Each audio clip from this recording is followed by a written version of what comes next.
نحمده ونستعينه ونستغفره ونعوذ بالله من شرور أنفسنا وسيئات أعمالنا.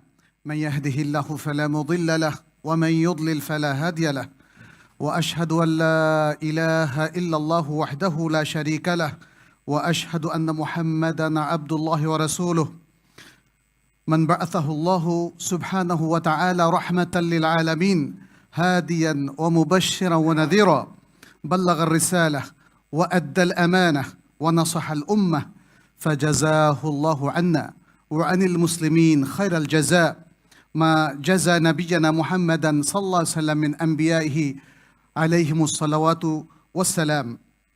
أما بعد، عباد الله، أوصيكم ونفسي بتقوى الله عز وجل، بتقوى الله العلي العظيم الذي خلقنا وخلقكم ليبلونا وإياكم. يقول الله سبحانه وتعالى في كتابه العزيز: من المؤمنين رجال صدقوا ما عاهدوا الله عليه فمنهم من قضى نحبه ومنهم من ينتظر وما بدلوا تبديلا। أيها المسلمون, আল্লাহ সুবহানাহু ওয়া তাআলা তিনি এই উম্মাহকে বিভিন্ন সময় নানাভাবে পরীক্ষা করেন, কখনো নেয়ামত দিয়ে, কখনো শত্রুর জুলুম দিয়ে। আজকে ফিলিস্তিনের যে অবস্থা আমরা দেখতে পাচ্ছি, আরদ ফিলিস্তিন, যেটা রাসূলুল্লাহ সাল্লাল্লাহু আলাইহি ওয়াসাল্লামের ইসরার ভূমি, যেখানে সকল নবী আম্বিয়ারা এসেছিলেন এবং যেটি মুসলিমদের হাজার বছর ধরে বসবাসের স্থান ছিল, ইসলামের বিকাশের একটা অত্যন্ত গুরুত্বপূর্ণ স্থান, সেটি আজকে ইসলামের যারা শত্রু তাদের জুলুমের জায়গা হয়ে গিয়েছে। আমরা তীব্রভাবে এর নিন্দা জানাচ্ছি। মুসলিমরা যারা আজকে ইহুদিবাদ এবং তাদের দোসরদের দ্বারা যারা আজকে অত্যাচারিত হচ্ছে, আমরা আল্লাহর কাছে দোয়া করি আল্লাহ যেন তাদের সহায় হন। সমগ্র মুসলিমদের হৃদয় আজকে সকল মুসলিমের সাথে, এবং বিশেষ করে ফিলিস্তিনের যারা অধিবাসী নির্যাতিত হচ্ছে, গাজার মুসলিম ভাই বোনেরা যাদেরকে আজকে ধুলোয় মিশিয়ে দেওয়া হচ্ছে, তাদের সাথে আছে সকল মুসলিমের হৃদয়। দোয়া এবং আল্লাহর কাছে আমরা সকলে দোয়া করছি। বিভিন্ন জায়গায় কুনুতে নাজেলা হচ্ছে। অনেকেই আমাদেরকে জিজ্ঞেস করেছেন, মুসলিমদের এই কঠিন অবস্থায় আমাদের করণীয়টা কি, এবং সেই করণীয় নিয়েও অনেকের নানা ভাবনা। আজকে প্রথম কথা আমরা বলবো এটা যে মুসলিমদের করণীয় হচ্ছে তাদের পাশে দাঁড়ানো, তাদের পক্ষে থাকা। যেমনটি রাসূলুল্লাহ সাল্লাল্লাহু আলাইহি ওয়াসাল্লাম বলেছেন, মাসালুল মুমিনিনা ফি তাওয়াদ্দিহিম ওয়া তাআতুফিহিম ওয়া তারাহুমিহিম কামাসালিল জাসাদিল ওয়াহিদ। এক দেহের মতোই তাদের পক্ষে থাকা, তাদের পক্ষে নিজেদের অবস্থান জানান দেওয়া, তাদের জন্য সাহায্য সহযোগিতার হাত বাড়িয়ে দেওয়া। বিশেষ করে আমরা জানি যে মানবিক বিপর্যয় সেখানে দেখা দিয়েছে ইহুদিবাদের আধিপত্যের কারণে, এবং তারা শুধু আজকে নয়, তারা প্রতি বছরই এবং বিভিন্ন সময় তারা ফিলিস্তিনের মুসলিমদের উপর তাদের অত্যাচারের থাবা বিস্তার করে থাকে। এবং এতে করে আমরা দেখতে পাচ্ছি সাধারণ জনগণ এবং বিশেষ করে শিশুরাও কিন্তু এর হাত থেকে রেহাই পাচ্ছে না। ফলে আজকে যে মানবিক বিপর্যয়ের মুখোমুখি তারা হয়েছে, তাদের খাদ্যের অভাব, বাসস্থানের অভাব, তাদের সহায়তার অভাব, তাদের পক্ষে আমাদের সকল মুসলিমের দাঁড়ানোর প্রয়োজন। আলহামদুলিল্লাহ, আমরা দেখতে পাচ্ছি অনেক মুসলিমরা তাদের পাশে দাঁড়িয়েছেন, অনেক মুসলিম রাষ্ট্র তাদের পাশে দাঁড়িয়েছে। এখন আরেকটা জিনিস যেটা আমি সবাইকে একটু তাম্বি করব, সেটা হচ্ছে কে কতটা করছে সেই পরিমাপে যাবেন না। প্রত্যেকে যার সাধ্য অনুযায়ী কাজ করছেন। অনেকেই দেখা যাচ্ছে যে কার আরও বেশি করা উচিত ছিল, কার কোন কথা বলা উচিত ছিল, এটা নিয়ে কাদা ছোড়াছড়ি করছেন। ওটা আমার মনে হয় বন্ধ করা উচিত। মুসলিমদের প্রতি যদি, যাদের ইসলামের প্রতি ভালোবাসা আছে, মুসলিমদের প্রতি তাদের ভালোবাসা অবশ্যই আছে। প্রত্যেকের কি করণীয়, কি করতে পারছেন বা কি করছেন, এটা তো সবাইকে দেখানো সম্ভব নয়। সুতরাং আমরা মুসলিমরা সবসময় দেখা যাচ্ছে যে কোনো বিষয় নিয়ে যখন আমাদের ঐক্যের প্রয়োজনীয়তা দেখা দেয় তখনও আমরা বিভেদ করে ফেলি। যখন মুসলিমরা কোনো ভূমিতে অত্যাচারিত হয় তখন তাদের সহায়তার বিষয়টা, তাদের পক্ষে দাঁড়ানোর বিষয়টা, তাদের পক্ষে বক্তব্য দেওয়ার বিষয় নিয়েও আমরা কিন্তু একে অন্যের বিরুদ্ধে বিবৃতি দেই, কথা বলি। এটা মনে হয় বন্ধ করা উচিত। আজকে বর্তমান বিশ্বের যে পরিস্থিতি তাতে প্রতীয়মান হয় যে মুসলিমদের ঐক্যের আর কোনো বিকল্প নেই। আমাদের মধ্যে ফিকহি কিংবা আরও অন্য কিছু যদি ইখতিলাফ থেকেও থাকে, কিন্তু মুসলিমদের একটা কমন স্বার্থ তো আছে, ইমানের একটা কমন বন্ধন তো আছে, ইসলামের একটা কমন এরিয়া তো আছে। তাহলে সেই জায়গায় থেকে যাদের ন্যূনতম ইসলামের অনুসরণ আছে কিংবা যাদের ন্যূনতম ইমানও আছে, আল্লাহ কিন্তু তাদেরকেও কিয়ামতের দিন বিচারের শেষে, শাস্তির শেষে ক্ষমা করবেন না? করবেন। যদি সেটাই হয়ে থাকে তাহলে তাদের প্রতিও আমাদের একটা ভালোবাসা থাকতে হবে। কিছু বিভেদ, কিছু পার্থক্যের কারণে আমরা একে অপরের প্রতি ঘৃণা বিদ্বেষ এই ছড়ানোটা থেকে যেন আমরা ফিরে আসি। আমরা যখন দেখি মুসলিম জনপদগুলো জ্বালিয়ে পুড়িয়ে দেওয়া হয়, তাদের উপর অত্যাচার করা হয়, তখন সারা পৃথিবীর মুসলিমদের আবার নতুন করে ঐক্যবদ্ধ হওয়ার অঙ্গীকার করা উচিত। এবং এক্ষেত্রে সকলেরই উচিত গঠনমূলক এবং সুন্দর রোল প্লে করা, বিভক্তির বিষবাষ্প না ছড়িয়ে আমরা কিভাবে ঐক্যবদ্ধ হতে পারি কিংবা ঐক্যবদ্ধের মূল নীতিগুলো কি সেটা আলোচনা করা যেতে পারে। এতে কোনো সন্দেহ নেই, জোড়া তালে দিয়ে ঐক্যের চাইতে যদি সেই ঐক্যটা হয় ইমানের আলো নির্ভর, বিশুদ্ধ আকীদা নির্ভর, কোরআন এবং সুন্নাহর সহি অনুসরণ নির্ভর, তাহলে সেই ঐক্য চিরস্থায়ী হবে। এই জিনিসগুলোই গঠনমূলকভাবে আমরা শেয়ার করতে পারি, কাউকে হেয় না করে, কাউকে ছোট না করে। অনেক নেগেটিভ কথাও কিন্তু পজিটিভলি বলা যায়। সুতরাং আজকে মুসলমানদের যে দুরবস্থা, মনে রাখবেন পৃথিবীর বিভিন্ন জায়গায় একবার এক জায়গার মুসলমানদের উপর ফিতনা নেমে আসে, জুলুম নেমে আসে। সেই হিসাবে কোনো মুসলিমই ঝুঁকি মুক্ত নয়, সেটা মনে রাখতে হবে। এই জন্যে যখনই কোনো মুসলিম জনপদ কোনো জুলুমের শিকার হয়, কোনো ফিতনার শিকার হয়, কোনো পরীক্ষার শিকার হয়, তখন তাদের পক্ষে দাঁড়ানো আমাদের নৈতিক দায়িত্ব হয়ে দাঁড়ায়। এটি কোরআন এবং হাদিস আমাদের সামনে উপস্থাপন করে। সুতরাং আজকে আমরা যেভাবে পারি তাদের পক্ষে দাঁড়ানো, তাদের পক্ষে মত ব্যক্ত করা, তাদের জন্য দোয়া করা, তাদের দিকে সাহায্যের হাত বাড়িয়ে দেওয়া, এটা খুব প্রয়োজন। এই সমস্ত প্রেক্ষাপটে অনেক সময় দেখা যায় অনেকগুলো সংস্থা টাকা তোলে। আমাদের এখানে নির্ভরযোগ্য প্রতিষ্ঠান খুঁজে নেওয়া উচিত। যে কোনো দূরভূসন্ধির লোকদের কাছে ফিলিস্তিনের জন্য সাহায্য না দেওয়াটা উচিত হবে। যাই হোক, কে কি করতে পারেন সেটা তিনিই ভালো বুঝতে পারেন। কিন্তু এতটুকু বলে আমি এই প্রসঙ্গটা শেষ করব যে আসুন আমরা সকল মুসলিমের পক্ষে দাঁড়াই, আমরা আহলে ফিলিস্তিনের পক্ষে দাঁড়াই এবং এই ফিলিস্তিনবাসীদের পাশাপাশি সারা পৃথিবীর সকল নির্যাতিত মুসলিমদের পক্ষে দাঁড়াই, কারণ পৃথিবীতে সবচেয়ে বেশি নির্যাতিত মুসলিমরাই। আমরা সকল মানুষের কল্যাণে দাঁড়াই এবং সেই জন্য কাজ করি। আল্লাহ আমাদের সবাইকে তৌফিক দান করুন। আমি গত মাসের খুতবায় পারিবারিক সম্প্রীতির নীতিমালা নিয়ে কিছু কথা বলেছিলাম। আজকে খুব সংক্ষেপে বাকি কথাগুলো শেষ করব, পরে আমরা সবার জন্য দোয়া করব এবং বিশেষ করে ফিলিস্তিনের মুসলিমদের জন্য আমরা দোয়া করব ইনশাআল্লাহ। আমরা বলেছিলাম যে মা বাবার প্রতি সন্তানের হকের কথা আল কোরআন বিভিন্ন আয়াতে তুলে ধরেছে। আমরা আয়াতগুলো আপনাদের সামনে পেশ করেছি এবং এই আয়াতগুলো পর্যালোচনা করলে দেখা যায় যে আল্লাহ সুবহানাহু ওয়া তাআলা যেমন সূরাত বনী ইসরাঈল, যাকে সূরাতুল ইসরা বলা হয়, সেখানে বলেছেন ওয়াকাদা রাব্বুকা আল্লা তা'বুদু ইল্লা ইয়্যাহ, তোমার রব নির্দেশ দিয়েছেন যে যেন শুধু তাঁরই ইবাদত করো এবং বাবা মায়ের সাথে সুন্দর আচরণ করো। তাহলে এখানে বাবা মায়ের হকটাকে আল্লাহ তাআলা এতটাই গুরুত্ব দিয়েছেন, তিনি তার তাওহীদের সাথে সম্পৃক্ত করে দিয়েছেন।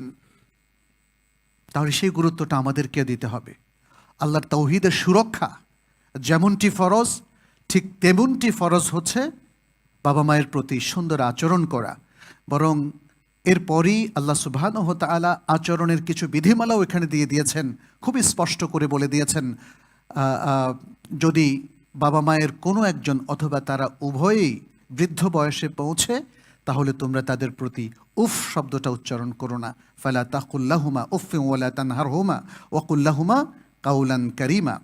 তাদেরকে ধমক দিও না, তাদের সাথে সুন্দর কথা বলো।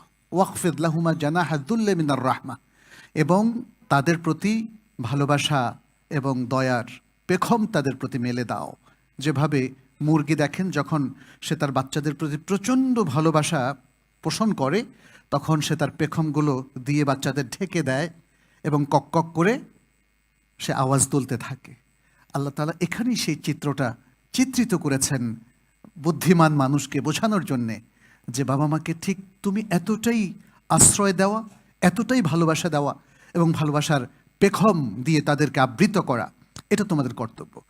আর বাবা মায়ের তাহলে অন্য অধিকারগুলো কি করব? বাবা মায়ের প্রতি যদি ভালোবাসাটা এভাবেই দিতে পারি, তাহলে অন্য অধিকারগুলো সংরক্ষণ করা আমাদের জন্য সহজ হবে। মনে রাখবেন, যাদের অধিকার আপনি সংরক্ষণ করবেন তাদের প্রতি আপনার ভালোবাসা থাকতে হবে। আপনি যদি শাসক হন এবং জনগণের অধিকার যদি রক্ষা করতে চান, তাহলে জনগণের প্রতি আপনার ভালোবাসা থাকতে হবে। আপনার দেশের প্রত্যেকটা মানুষের প্রতি আপনার সমান দৃষ্টি থাকতে হবে, সে আপনার মতের সাথে মিল থাকুক অথবা নাই থাকুক। ভালোবাসা ছাড়া মানুষকে অধিকার দেওয়া যায় না।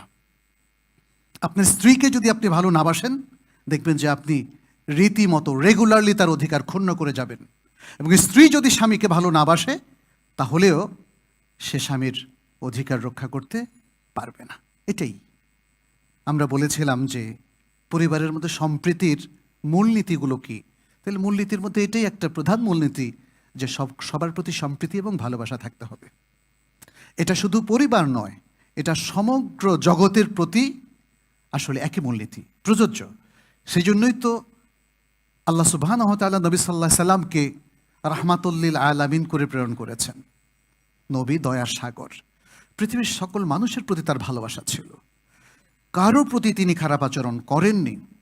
যারা তাকে অত্যাচার করেছে, যারা তাকে জুলুম করেছে, যারা তাকে হত্যার ষড়যন্ত্র করেছে, যারা তাকে অপমান করেছে, যারা তাকে পাগল বলেছে, কবি বলেছে, অথবা যারা তাকে তায়েফে রক্তাক্ত করেছে, কাউকেই তিনি কিন্তু প্রত্যুত্তরে রিয়াক্টিভ আচরণ প্রদর্শন করেননি। সবার প্রতি তিনি দয়া দেখিয়েছেন, সবার প্রতি তিনি ভালোবাসা পোষণ করেছেন। তা না হলে অত্যাচারী জাতির প্রতি কিভাবে হেদায়েতের দোয়া করা যায় যে আমি চাই আমার জাতির লোকেরা সত্যের মধ্যে থাকুক, সত্যের দিকে ফিরে আসুক, হককে কবুল করুক, তারাও কিয়ামতের দিন আল্লাহর কাছে রেহাই পাক। এই যে একটা সুন্দর মন, এই যে ভালোবাসায়, মাহাব্বায়, মাওয়াদ্দায় পরিপূর্ণ একটা হৃদয়, এই হৃদয় ছাড়া মানবতার কল্যাণ করা যায় না। এই হৃদয় ছাড়া সমাজের কল্যাণ করা যায় না। এই হৃদয় ছাড়া জনগণের কল্যাণও করা যায় না। এবং এই হৃদয় ছাড়া পরিবারের সবার মধ্যে সুন্দর সুসম্পর্ক রক্ষা করা যায় না। স্বার্থপরতা আমাদেরকে পশুতে পরিণত করে। আজকে মা বাবার প্রতি আচরণ আমাদের সমাজে, এটা দেখলে মানে যে কেউ বলবেন যে এখানে ভালোবাসার চর্চাটা এখন মানে খুব রেয়ার হয়ে গেছে এবং এখানে দুর্ভিক্ষ দেখা দিয়েছে বলা যায়, যে ভালোবাসার দুর্ভিক্ষ। কেউ কারোর প্রতি আর মাহাব্বা পোষণ করছেন না, ফলে অধিকার রীতিমতো লঙ্ঘিত হচ্ছে। প্রত্যেক ব্যক্তি তার অধীনস্থদের প্রতি যে অধিকার বা যে দায়িত্ব কর্তব্য তার ছিল, অধিকার রক্ষা করার দায়িত্ব ছিল, সেটি কিন্তু লঙ্ঘিত হচ্ছে। এবং আমাদের মা বাবারাও এখন উপেক্ষিত হচ্ছেন, যেটা নিয়ে আমি গত সপ্তাহে কথা বলেছি। অথচ মা এবং বাবা এই দুজনকে সারা পৃথিবীর সকল মানুষের মধ্যে সবচেয়ে কাছের এবং সবচেয়ে সুন্দর সদাচরণের উপযুক্ত বলে রাসূলুল্লাহ সাল্লাল্লাহু আলাইহি সাল্লাম ঘোষণা করেছেন। এমনটি তো সেই বিখ্যাত সহিহ হাদিসে এসছে, যেটি আবু হুরায়রা রাদিয়াল্লাহু তাআলা আনহু থেকে বর্ণিত। তিনি বলেন, রাসূলুল্লাহ সাল্লাল্লাহু আলাইহি সাল্লামের কাছে এক ব্যক্তি এসে জিজ্ঞেস করলো, মান আহাব্বুন নাসি বিহুসনিল মুআশারা, আমার সবচেয়ে সুন্দর সদাচরণের উপযোগী সবচেয়ে প্রিয়তম ব্যক্তি কে ইয়া রাসূলুল্লাহ, আমাকে বলুন। তিনি বললেন, উম্মুক। উম্মুক উম্মুক, তোমার মা। তারপর বললেন এরপর কে? বললেন তোমার মা। তারপরও জিজ্ঞেস করলেন তারপর কে? বললেন তোমার মা। তারপর কে? তোমার বাবা। মাকে সর্বোচ্চ মর্যাদা দেওয়া হয়েছে ইসলামে। মা মানে নারী, নারী আমার মা। আজকের পাশ্চাত্য সভ্যতা নারীকে পণ্য বানিয়েছে, আর ইসলাম বানিয়েছে তাকে মায়ের জাতি। আল্লাহ! পাশ্চাত্য সভ্যতা আরো অনেক অনাচার করেছে। তারা মায়ের সাথেও জিনা করে, এটা ওপেন সিক্রেট। কিন্তু আমরা অবাক হচ্ছি। আপনারা প্রবন্ধ পড়ে দেখেন, ইন্টারনেট ঘেটে দেখেন, এবং এই জন্য তারা চটিও বের করে, ইন্না লিল্লাহি ওয়া ইন্না ইলাইহি রাজিউন গল্প, যেগুলো দিয়ে তরুণ সমাজকে খুব দ্রুত ধ্বংস করে ফেলা যাবে এবং মাহরামদের মধ্যে জেনা ব্যভিচার চালু করা যাবে। ইন্না লিল্লাহি ওয়া ইন্না ইলাইহি রাজিউন। অধিকার কিভাবে রক্ষিত হবে বলেন? আধুনিক শিক্ষা, আমি নিশ্চিত এই মেম্বর থেকে বলছি, আধুনিক তথাকথিত শিক্ষা যা কোরআন সুন্নাহ বিবর্জিত, সেটি কোনোদিন সুস্থ, রুচিশীল, সভ্য, ভদ্র কোনো জাতি উপহার দেবে না, ভদ্র কোনো জেনারেশন উপহার দেবে না। ইতিমধ্যে পশুত্বের নানা লক্ষণ কিন্তু চলে এসছে। যাই হোক, পিতামাতার প্রতি আমাদের ভালোবাসা এটা রাখতেই হবে। এটা ইসলামের একটা অত্যন্ত গুরুত্বপূর্ণ তারবিয়াত। এটা কোরআনের একটা গুরুত্বপূর্ণ নির্দেশনা, যেটাকে প্রায়শই আল্লাহ সুবহানাহু ওয়া তাআলা তার তাওহীদের সাথে একদম অ্যাডজাসেন্টলি উল্লেখ করেছেন। ফলে এটাকে যেই জাতি, যে মুসলিম সমাজ যেটাকে ইগনোর করবে, তারা তাওহীদ থেকে সরে যাবে, তারা জীবনের সুখ থেকে সরে যাবে, সাফল্য থেকে সরে যাবে। আল্লাহ আমাদেরকে রক্ষা করুন। ইসলাম সন্তানদের উপর দায়িত্বের বোঝা চাপিয়ে দেয়নি শুধু, বরং বাবা মায়ের উপরেও দায়িত্ব কর্তব্য দিয়েছে, যাতে সন্তানদের প্রতিও তিনি বা তারা দায়িত্ব পালন করেন। কারণ আজকে যেই সন্তানরা বাবা মায়ের প্রতি দায়িত্ব পালন করবে, সেই সন্তানকে বাবা মাই কিন্তু গড়ে দিতে হবে। বাবা মা যদি তারবিয়াতে ভুল করেন, তাহলে সেই সন্তান কিন্তু এই বাবা মায়ের প্রতি কখনোই সঠিক দায়িত্ব পালন করবে না।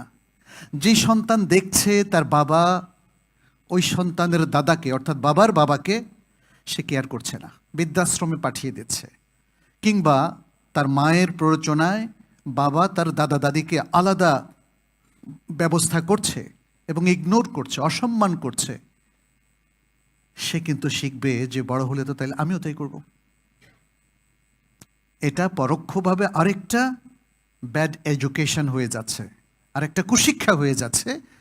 কারণ কালচারগুলো এভাবে তৈরি হয়। মনে রাখবেন, আজকের সমাজে যে এত অনাচার, এগুলো একদিনে তৈরি হয়নি। 50 বছর আগে সমাজে এত অনাচার ছিল না, এত দুর্নীতি ছিল না। একজন অফিসার 1 টাকা ঘুষ খেলেও সারা রাত তার ঘুম হতো না। এখানে যারা বয়স্ক আছেন তারা এটা বলতে পারবেন। মানুষের বিবেকের দংশনটা তখন আরো অনেক অ্যাক্টিভ ছিল। আর এখন ঘুষ না খেলে ঘুম হয় না, সেটাকে তার অধিকার মনে করে। সুদকে সে কিছুই মনে করে না। আর চুরি চামারি, এটা মনে হয় যেন তাদের বৈধ সোর্স অফ ইনকাম। ইন্না লিল্লাহি ওয়া ইন্না ইলাইহি রাজিউন। এই কালচারগুলো একদিনে তৈরি হয়নি, মনে রাখবেন, এবং একদিনও এই কালচারগুলো বন্ধ হবে না। তাহলে সন্তানকে সঠিকভাবে ব্রট আপ করা, এই জায়গায় যদি আমরা অসতর্ক হই, তাহলে কিন্তু আমাদের যে ব্যাড কালচারটা তৈরি হয়ে যাবে, খুব সহজেই সেটাকে আমরা পরিশুদ্ধ করতে পারবো না। এই জায়গাটা আমাদেরকে মনে রাখতে হবে। বাবা মা হিসাবে তাহলে সন্তানদের প্রতি আমাদের যে দায়িত্ব কর্তব্য আছে, মনে হয় সেটাকে অতীব গুরুত্ব প্রদান করতে হবে। এর মধ্যে প্রথমেই যেটা আসে সেটা হচ্ছে পরিবারের ভিতরে সুসম্পর্ক। সন্তানদেরকে অপত্য স্নেহ আপনাকে দিতে হবে, তাকে হৃদয়ের সাথে, বুকের সাথে জড়িয়ে রাখতে হবে। মা এবং বাবা দুজনেই, আমরা অনেক সময় মনে করি এ দায়িত্ব মায়ের, ফলে বাবার সাথে সন্তানদের বিশাল এক দূরত্ব তৈরি হয়। এটা ঠিক না। আপনি সন্তানদেরকে বুকের সাথে জড়িয়ে ধরবেন। এবং আমি জানি একজন সাইকোলজিস্ট, তিনি সাইকোলজির উপরে পিএইচডি, আমাকে বলেছেন, বা তার একটা বইতেও আমি দেখেছি, সে বইতে তিনি লিখেছেন এবং আমাকেও বলেছেন যে সন্তানকে যেই মা বুকের সাথে জড়িয়ে যত বেশি রাখে তাদের সম্পর্ক তত বেশি বাড়ে, এবং সন্তানও তখন এই স্নেহের কারণে সে মেন্টালি এবং নানা দিক থেকে আরো পরিপুষ্ট হয়। মনে রাখবেন, ভালোবাসা আমাদের হৃদয়ের খাদ্য। যত কম ভালোবাসা পাবেন ততই মেন্টালি আপনি অস্থির থাকবেন। যত বেশি ভালোবাসা বিনিময় করতে পারবেন আর পাবেন, ততই মানসিকভাবে আপনি শান্তি পাবেন। বিবাহের দেখেন যে উদ্দেশ্যটা আল্লাহ সুবহানাহু ওয়া তাআলা উল্লেখ করেছেন, মনে হয় আমি হয়তো গত পর্বে এই আয়াতটি উল্লেখ করেছি। সেটা হচ্ছে আল্লাহ সুবহানাহু ওয়া তাআলা বলছেন, অমিন আয়াতিহি আন খালাকা লাকুম মিন আনফুসিকুম আজওয়াজাল লিতাসকুনু ইলাইহা ওয়া জাআলা বাইনাকুম মাওয়াদ্দাতান ওয়া রাহমা। এটা আল্লাহর নিদর্শন যে তোমাদের মধ্য থেকে তোমাদের স্পাউসকে তিনি সৃষ্টি করেছেন যাতে তোমরা প্রশান্তি পাও, এবং তোমাদের মধ্যে ভালোবাসা এবং মাহাব্বা তৈরি করে দিয়েছেন। তার মানে এই ভালোবাসা এবং মাহাব্বা ছাড়া আসলে সংসারও টেকে না, মানুষের জীবনও টেকে না। জীবনটাকে সুখী করা যায় না, সুন্দর হয় না। তাহলে এই জায়গাটা আমাদেরকে আসলে ক্লিয়ার করতে হবে। যত বেশি সন্তানদেরকে তারবিয়াত দেওয়া যায়, তাদের সাথে যতটা ফ্র্যাঙ্ক হওয়া যায়, তাদেরকে যতটা সময় দেওয়া যায়, তাদেরকে মাঝে মাঝে বুকে নেওয়া, এবং সন্তানও বাবা মায়ের বুকে আসবে, দূরে দূরে থাকবে না, এবং মুরব্বী হিসাবে কখনো তাদের হাতে কখনো কপালে চুমু খাবে, তাই না? একটা গুড রিলেশন। এই রিলেশনগুলো এখন নাই। আচ্ছা, আরেকটা বিষয় হচ্ছে, তাহলে এটা একটা খুব গুরুত্বপূর্ণ বিষয় যে সন্তানকে ভালোবাসার উপর তারবিয়াত দেওয়া, এটাকে বিনিময় করা। দ্বিতীয় হচ্ছে সন্তানদের মধ্যে কোনো বৈষম্য না করা। এ প্রসঙ্গে অনেক বড় আলোচনা আছে। নোমান ইবনে বাশিরের হাদিসও আছে, আপনারা জানেন যে তার বাবা তার মায়ের পীড়াপিড়িতে তাকে একটা গোলাম এটা হাদিয়ে দিয়েছিল। মা বললেন যে নোমানকে তুমি যা দিয়েছো সেটা জন্য সাক্ষী করো রাসূলুল্লাহ সাল্লাল্লাহু আলাইহি ওয়াসাল্লামের কাছে গিয়ে তাকে সাক্ষী করো। তখন তিনি গেলেন, রাসূল সাল্লাল্লাহু আলাইহি ওয়াসাল্লাম তাকে জিজ্ঞেস করলেন যে তুমি নোমানকে যা দিয়েছ, নোমানের কি আর কোনো ভাই আছে? বললেন যে হ্যাঁ। তাদেরকে দিয়েছ? না। বললেন যে তাহলে তো এটা জুলুম হয়ে গেল, আমি জুলুমের সাক্ষী হতে পারি না। আরেকটা হাদিস এসছে যে তুমি কি তোমার প্রত্যেক সন্তানকে একই হাদিয়া দিয়েছ? বলল যে না। তখন তিনি অস্বীকার করলেন জুলুমের সাক্ষী হওয়ার ব্যাপারে, আর বললেন ইত্তাকুল্লাহ ওয়াদিলু বাইনা আওলাদিকুম, আল্লাহকে ভয় করো আর তোমাদের সন্তানদের মধ্যে আদল এবং ইনসাফ কায়েম করো। সুতরাং এটাও একটা মনে রাখতে হবে, সন্তান যখন দেখবে যে একজনকে বাবা প্রাধান্য দিচ্ছে, একজনকে মা প্রাধান্য দিচ্ছে, বিশেষ করে কোনো সন্তান যদি বাবা মাকে একটু বেশি উপহার দেয় তখন তার প্রতি মাইল হয়ে যায়, এবং তখন দেখা যায় এরকম অনেকগুলো কেস আমাদের কাছেও আসে, যখন অনেকে বিভিন্ন প্রশ্ন করে দেখা যায় যে এক সন্তানকে বাবা মা বঞ্চিত পর্যন্ত করে ফেলছেন। এটা ঠিক হবে না। আদল এবং ইনসাফ করা এটা কমন একটা নির্দেশনা কোরআন এবং সুন্নাহর। অতএব এই জায়গাটা যদি আমরা নষ্ট করে ফেলি তাহলে দেখবেন আপনার সন্তানও আপনার প্রতি আস্থাশীল হবে না, শ্রদ্ধাশীল হবে না, এবং সন্তান বাবা মায়ের মধ্যে বিশাল দূরত্ব তৈরি হয়ে যাবে।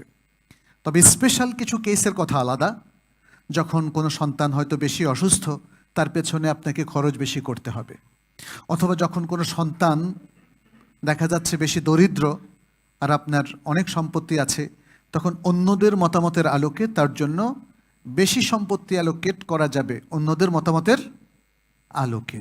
তাদেরকে জিজ্ঞেস না করে সেটা করবেন, সেটাও সঙ্গত হবে না, কারণ এক্ষেত্রে আদল এবং ইনসাফের বিরোধী অবস্থানে আপনি চলে যাবেন।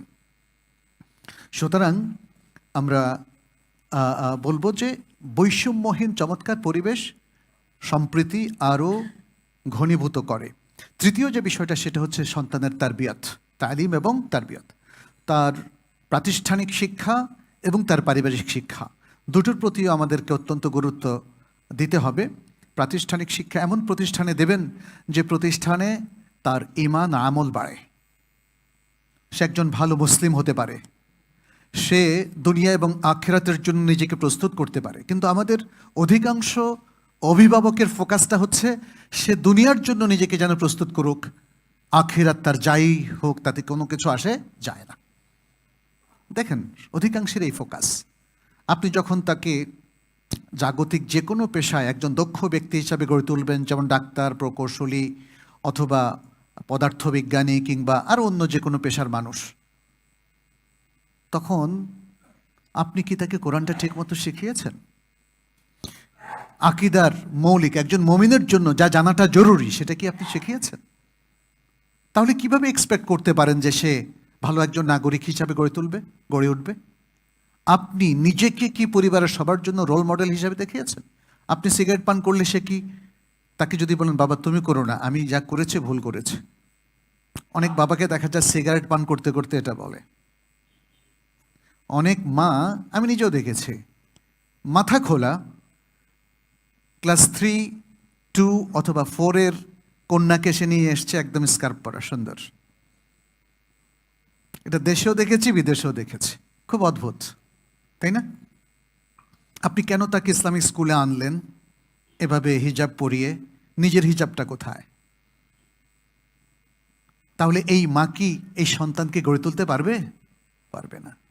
যে বাবা ঘুষ খায়, সুদ খায়, সিগারেট পান করে, সেও কিন্তু তার সন্তানকে ভালো মানুষ হিসাবে গড়ে তুলতে পারবে না। এমনকি যদি আজকের পরিস্থিতিকে সামনে রেখে আমরা কথা বলি, তাহলে দেখব যে অনেক ভালো ফ্যামিলিতেও সব ঠিকঠাক মতো হওয়ার পরেও এই যে আজকের অনলাইন আক্রমণ, আমি এটাকে অনলাইন আক্রমণই বলি, এর কারণে ভালো ফ্যামিলির ভালো ছেলে মেয়েরাও কিন্তু নষ্ট হয়ে যাওয়ার ঝুঁকিতে পড়ে যাচ্ছে।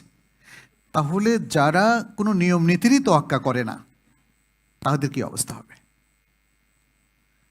এভাবে একজন সচেতন বাবা এবং মা হিসাবে আমাদেরকে আরও অনেকগুলো কাজ করতে হবে। আমরা সন্তানদেরকে একজন ভালো মুসলিম, ভালো মুমিন এবং সুনাগরিক হিসাবে গড়ে তোলার জন্য আসুন দায়িত্ব পালন করি। আমাদের পারিবারিক সম্প্রীতির বন্ধনে আরও যারা আছেন তারা হলেন আমাদের আত্মীয়। আল কোরআন আত্মীয়দের ব্যাপারে অনেক গুরুত্বপূর্ণ দিক নির্দেশনা দিয়েছে।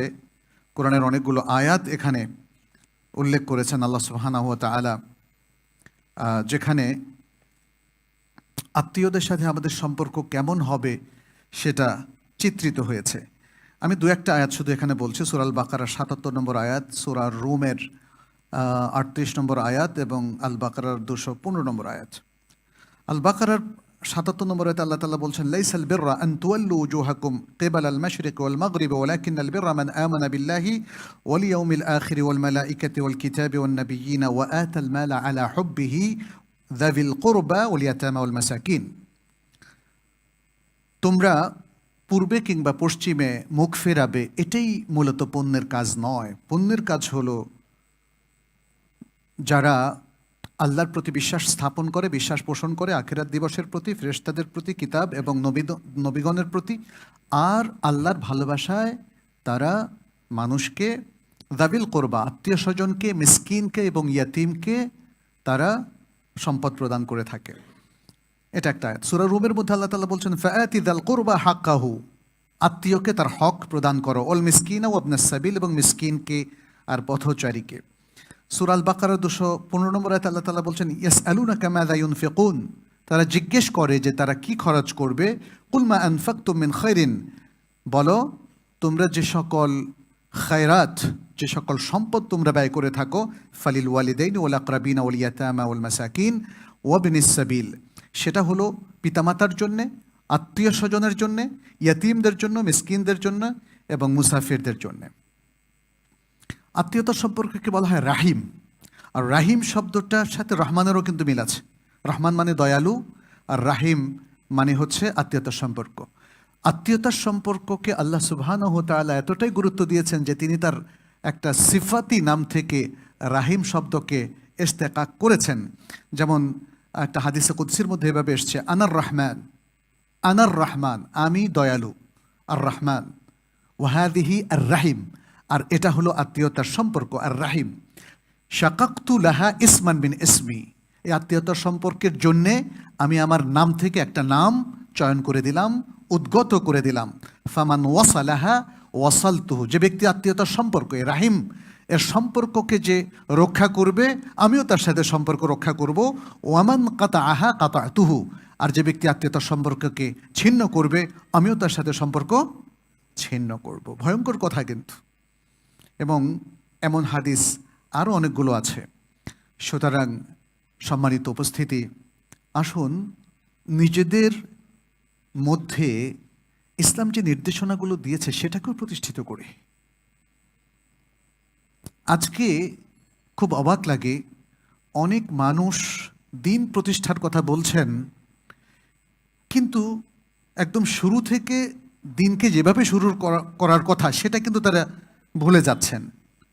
আপনার ইমানের অবস্থানটা কোথায়, আকীদার অবস্থানটা কোথায়, পারিবারিক দিন চর্চাটা কোথায়, পারিবারিক সম্প্রীতি কোথায়? তাহলে বৃহত্তর মুসলিমদের স্বার্থ আপনি কি করে রক্ষা করবেন? আপনার পরিবারের মধ্যেই যদি সম্প্রীতির বন্ধন না থাকে, আপনি ফিলিস্তিনবাসীদের জন্য কিভাবে সম্প্রীতির ডাক দিবেন বলেন তো? তাদের পক্ষে কি করে দাঁড়াবেন? আপনজনের প্রতি, রক্ত সম্পর্কের লোকদের প্রতি আপনার যদি ভালোবাসা না থাকে, দায়িত্ববোধ না থাকে, তাদের অধিকারের প্রতি সচেতনতা যদি না থাকে, তাহলে বিশ্বের অন্য মুসলিমদের অধিকার রক্ষায় আপনি কিভাবে অবদান রাখবেন? এগুলো কিন্তু আমাদেরকে ভাবতে হবে। আজকে যখন আমরা ফিলিস্তিনবাসীদের ঘরবাড়ি যখন জ্বালিয়ে দেওয়া হচ্ছে, তাদেরকে পাখির মতো গুলি করে যখন মারা হচ্ছে, যখন আমরা দিনের এই আলোচনাগুলো করি, অনেকে বলেন যে এই আলোচনা রেখে এখন ফিলিস্তিনের কথা বলেন। এটা একটা ভুল অ্যাপ্রোচ। ফিলিস্তিনিদের পক্ষে যেমন দাঁড়াতে হবে, আর দিনের কাজও জারি রাখতে হবে, মনে রাখবেন। আর সে সমস্ত মুসলিমরা আসলে ফিলিস্তিনিদের পক্ষে কতটা এফেক্টিভ রোল প্লে করবে, যাদের হয়তো ইমান আকীদায় প্রচণ্ড ঘাটতি, যাদের দ্বীনের প্রতি, কিতাব সুন্নাহর প্রতি ভালোবাসায় প্রচণ্ড ঘাটতি, তাহলে ইমানদার মুসলিমদের পক্ষে সে কতটা রোল প্লে করতে পারবে সেটা কিন্তু ভাবার বিষয়।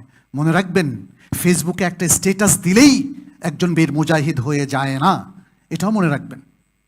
যদিও অভিব্যক্তি প্রকাশের সব জায়গায় সত্যের পক্ষে আমাদের অভিব্যক্তি প্রকাশ করতে হবে।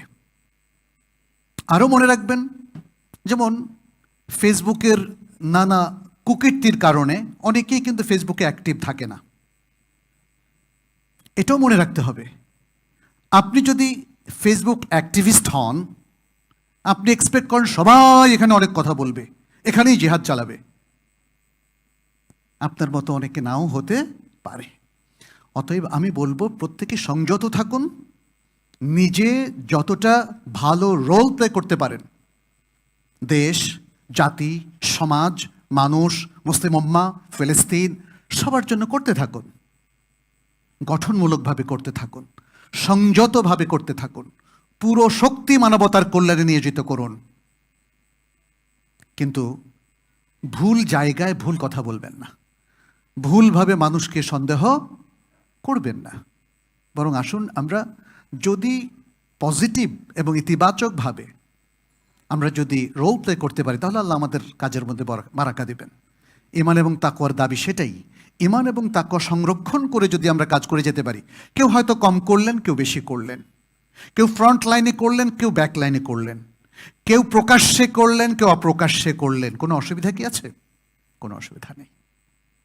সবাই এক জায়গায় একরকম রোল প্লে করে না, সবাই একই ফিল্ডে রোল প্লে করে না। কিন্তু ঈমান যার আছে, ঈমানের আলো যার আছে, ঈমানের তেজ যার আছে, মনে রাখবেন সেটা অবশ্যই তার একটা ইফেক্টিভ রোল আছে। সেটা ভেতর থেকে হোক আর বাইরের থেকে হোক, প্রকাশ্যে হোক আর অপ্রকাশ্যে হোক, সেটা চলমান থাকবে এবং তার আলোকে কাজও বের হতে থাকবে। আল্লাহ তাআলা আমাদের সবাইকে তৌফিক দান করুন। আল্লাহ তাআলা আমাদেরকে সত্যকে বোঝার তৌফিক দান করুন। মুসলিম উম্মার মধ্যে সম্প্রীতি তৈরি করে দিন, মুসলিম উম্মার মধ্যে বৃহত্তর ঐক্য তৈরি করে দিন, এবং সে ঐক্যের মাধ্যমে ফিলিস্তিন সহ নির্যাতিত জাতির, সকল জাতির পক্ষে দাঁড়ানোর তৌফিক দান করুন। আকুলু কাউলি হাদা ওয়া আস্তাগফিরুল্লাহ লি ওয়া লাকুম ওয়া লিসাইরিল মুসলিমিন ফাস্তাগফিরুহু ইন্নাহু হুয়াল গফুরুর রহিম। اللهم تقبل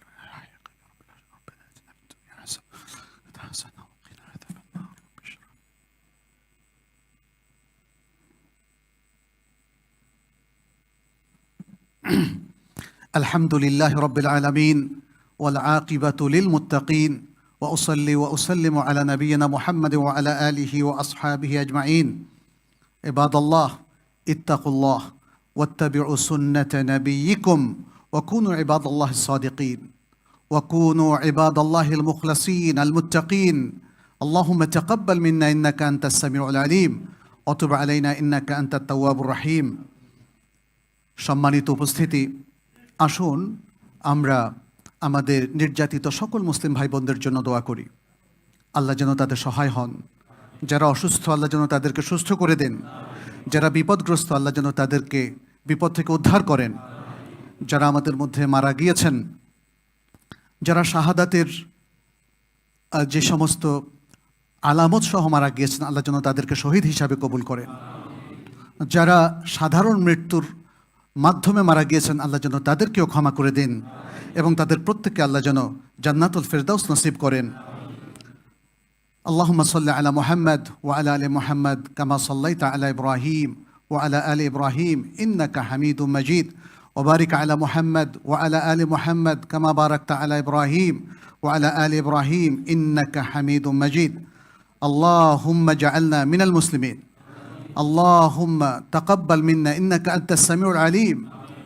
اللهم انصر الإسلام والمسلمين في كل مكان. اللهم انصر الإسلام والمسلمين في كل مكان. اللهم عليك بأعدائك أعداء الدين أعداء الإسلام والمسلمين.